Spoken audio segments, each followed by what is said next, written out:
আগে এটা দেখুন। আসেনি কেন সেটা তো বলা মুশকিল। এখন হয়তো তার বিবেকে লাগছে, এই হচ্ছে এমএসসি বিএড করেছে। এমএসসি বিএড করা ছেলে বাবাকে পাঠিয়েছে বেকার ভাতা নিয়ে। এভাবেই আজ পুরো বাংলার যুব সমাজ লাইনে দাঁড়িয়ে আছে ১,৫০০ টাকার যুবসাথী প্রকল্পের ভাতার আবেদনপত্রের জন্য। কি প্রহসন না!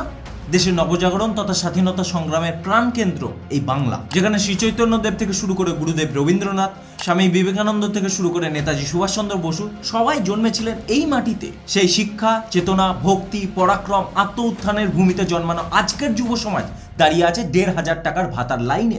২০২১ সালে ডবল ডবল চাকরি, ডবল ডবল কাজের প্রতিশ্রুতি দিয়ে ক্ষমতায় আসা মমতা সরকার চাকরি চুরি, দুর্নীতি, ডিগ্রি বিক্রি, নিয়োগপত্র বিক্রি করে এই রাজ্যকে শিল্পহীন, কর্মহীন, চাকরিহীন এক শ্মশানে পরিণত করেছে, যেখানে শিক্ষিত যুবক যুবতীদের ভবিষ্যৎ শেষ, কারণ এখানে যোগ্যতার বলে চাকরি মেলে না। শিক্ষামন্ত্রীর বাড়িতে নোটের বান্ডিল পাঠিয়ে চাকরি মেলে, তারপরেও সেই চাকরি কতক্ষণ স্থায়ী থাকবে তার কোনো নিশ্চয়তা নেই। তাহলে এর প্রতিকার কি? প্রতিবাদ?